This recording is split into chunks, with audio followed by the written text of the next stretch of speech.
ओम गंगणपतये नमः। वक्रतुंड महाकाय सूर्यकोटि समप्रभ निर्विघ्नं कुरु मे देव सर्वकार्येषु सर्वदा। गुरुर्ब्रह्मा गुरुर्विष्णु गुरुदेव महेश्वरः गुरुः साक्षात् परब्रह्म तस्मै श्री गुरुवे नमः। श्री शिव महापुराण अथ चतुर्थोध्याय श्रवण कीर्तन और मनन इन तीन साधनों की श्रेष्ठता का प्रतिपादन। मुनयोच मननं कीदृशं ब्रह्मश्रवणं चापि कीदृशं कीर्तनं वा कथं तस्य कीर्तेतद्यथायथम्। मुनिगण बोले, हे ब्राह्मण, मनन कैसा होता है, श्रवण का स्वरूप कैसा है और उनका कीर्तन कैसे किया जाए, यथार्थ रूप में आप वर्णन करें। ब्रह्मवाच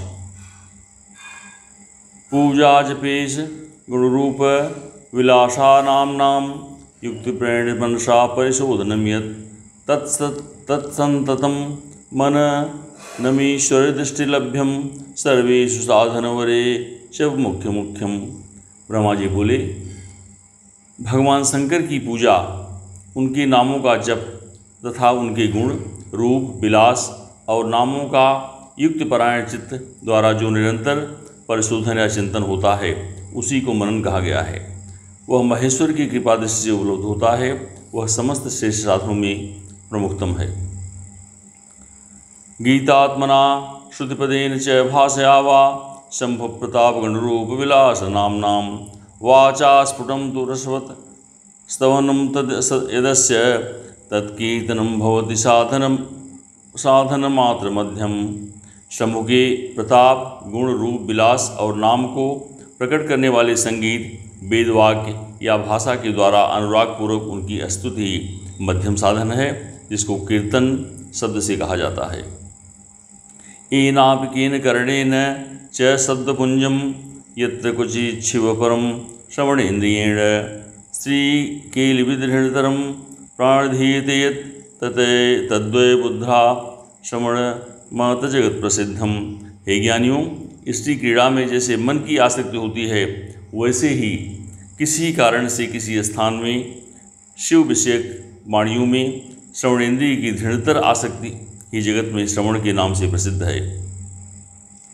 सत्संगमेन भवति श्रवणं पुरस्तात् संकीर्तनं पशुपतेरथ तदृढं स्यात् सर्वोत्तमं भवति न तन्मननं तदन्ते सर्वं हि संभवति शंकर दृष्टिपाते। सर्वप्रथम सज्जनों की संगत से श्रवण सिद्ध होता है, बाद में शिव जी का कीर्तन दृढ़ होता है और अंत में सभी साधनों से श्रेष्ठ शंकर विषयक मनन उत्पन्न होता है, किंतु यह सब उनकी कृपा दृष्टि से ही संभव होता है। सूतवाच अस्मिन् साधन महात्म्ये पुरावृत्तं मुनीश्वरा यस्मुदर्थं प्रवक्ष्यामि शृणुध्यो ममधात्मतः। मुनीश्वर बोले, मुनीश्वरों, इस साधन का महात्म्य बताने के प्रसंग में मैं आप लोगों के लिए एक प्राचीन वृत्तांत का वर्णन करूंगा, उसे ध्यान देकर आप लोग सुने। पुरां गुरुर्व्यास पराशर मुनेः सुतः तपस्यार संभ्रांतः सरस्वस्ता सटे शुभे। पूर्व काल में पराशर मुनि के पुत्र मेरे गुरु वेदव्यास जी सरस्वती नदी के सुंदर तट पर तपस्या कर रहे थे। गच्छन् यदच्छाया तत्र विमानेकार रोजिषा सनत कुमारो भगवान ददर्श मम देशिकम। एक दिन सूर्य तुल्य तेजस्वी विमान से यात्रा करते हुए भगवान सनत कुमार अकस्मात वहाँ आ पहुँचे। उन्होंने मेरे गुरुदेव को वहाँ देखा। ध्यानारूढ़ प्रबुद्धोषु ददर्श तमजात्मजं प्रणिपात्य संभ्रांतः परम कौतूहलं मुनिः दत्वार्घ्यमस्मै प्रदौ देवयोग्यं च विष्टरं प्रसन्न प्राहते ब्रूह्यं प्रभुर्गंभीर्या गिरा। वे ध्यान में मग्न थे। उनसे जागने पर उन्होंने ब्रह्मा के पुत्र सनत कुमार जी को अपने सामने उपस्थित देखा। वे बड़े वेग से उठे और उनके चरणों में प्रणाम करके मुनि ने उन्हें अर्घ्य प्रदान करके देवताओं के बैठने योग्य आसन भी अर्पित किया। तब प्रसन्न हुए भगवान सनत कुमार विनीत भाव से खड़े हुए व्यास जी से गंभीर वाणी में कहने लगे। सनत कुमार हुआ, सत्यम वस्तु मुनिदध्या साक्षात्करण गोचर स शिवोथ सहायोत्र तपश्चर्य किंकृते। सनत कुमार बोले, हे मुने, आप सत्य सनातन भगवान शंकर का हृदय से ध्यान कीजिए, तब वे शिव प्रत्यक्ष होकर आपकी सहायता करेंगे। आप यहाँ तप किस लिए कर रहे हैं? एवं मुक्ता कुमारेण प्रोवाच श्वासं मुनि धर्मार्थ काम मोक्षास्य वेदमार्गे गीतादरा बहुधा स्थापिता लोके मया तत्कृपया तथा एवं भूतस्य मप्येकं गुरुभूतस्य सर्वतः मुक्तिसाधनकं ज्ञानं नादेति परमाद्भुतं तपस्यानां मुक्त्यर्थं न जाने तत्र कारणम्। इस प्रकार संत कुमार के कहने पर मुनि व्यास अपना आशय कहा, मैंने आपकी कृपा से वेद संबंध धर्म अर्थ काम और मोक्ष की कथा को मानव समाज में अनेक प्रकार से प्रदर्शित किया है। इस प्रकार सर्वथा गुरुस्वरूप होने पर भी मुझे मुक्ति के साधन का ज्ञान का उदय नहीं हुआ। यह आश्चर्य ही है। मुक्ति का साधन न जानने के कारण उसके लिए मैं तपस्या कर रहा हूँ। इत्थम कुमारो भगवान व्यासेन मुनिनार्थितः समर्थ प्राह विप्रेंद्रो निश्याम मुक्ति कारणाम। हे विप्रेंद्रो, इस प्रकार जब व्यास मुनि ने भगवान सनत कुमार से प्रार्थना की, तब वे समर्थ सनत कुमार जी मुक्ति का निश्चित कारण बताने लगे। श्रवणम कीर्तनम शंभोर्मननम च महत्तरम त्रयम साधन मुक्तम च विद्येत वेद सम्मतम। भगवान शंकर का श्रवण, कीर्तन, मनन तीनों महत्तर साधन कहे गए हैं। ये तीनों ही वेद सम्मत हैं। पुरा हमद संभ्रांतो हन्या साधन संभ्रम अचले मंदरे शैले तपश्चरण माचरम। पूर्व काल में मैं दूसरे साधनों के संभ्रम में पड़कर घूमता घामता मंदराचल जा पहुँचा और वहाँ तपस्या करने लगा।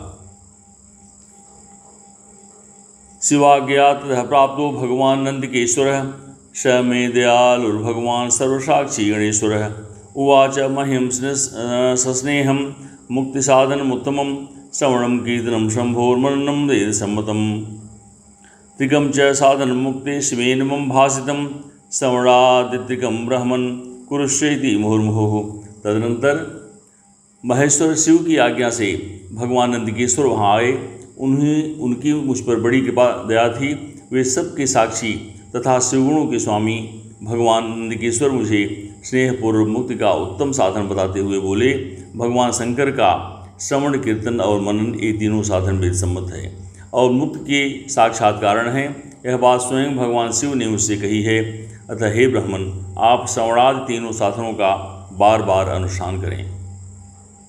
एवं मुक्ता ततो व्यासम सांगो विधिनंदन जगाम स्वाभिमानेन पदम परम शोभनम। एवं मुक्तम समासेन पूर्ववृत्तानुत्तमम। व्यास जी ने बार बार ऐसा कहकर अनुगामियों सहित ब्रह्मपुत्र सनत कुमार अपने विमान से परम सुंदर ब्रह्मधाम को चले गए। इस प्रकार पूर्वकाल के इस उत्तम वृत्तांत का मैंने संक्षेप से वर्णन किया। ऋषय उचो श्रवणादित्रियम सूक्तम मुक्तिपायुत्तरेत्यः श्रवणादित्रिके शक्तं किं कृत्वा मुच्यते जनः अयत्नेन एव मुक्तिं स्यात् कर्मणा केन हेतुना। हे सूत ऋषिगण बोले, हे सूत जी, आपने श्रवण आदि तीनों साधनों को मुक्ति का उपाय बताया है। जो मनुष्य श्रवण आदि तीनों साधनों में असमर्थ हो, वह किस उपाय का अवलंबन करके मुक्त हो सकता है और किस साधन से कर्म के द्वारा बिना यत्न के ही मोक्ष मिल सकता है। चंद्रशेखर चंद्रशेखर चंद्रशेखर पाहि माम चंद्रशेखर चंद्रशेखर चंद्रशेखर रक्षमान् इति श्री शिव महापुराणे प्रथमायां विद्वेश्वर संहितायां साध्य साधन खंडे चतुर्थोध्यायः। इस प्रकार श्री शिव महापुराण के अंतर्गत प्रथम विद्वेश्वर संहिता के साध्य साधन खंड में चौथा अध्याय पूर्ण हुआ। इसमें हुई त्रुटियों को आप क्षमा करें। हर हर महादेव।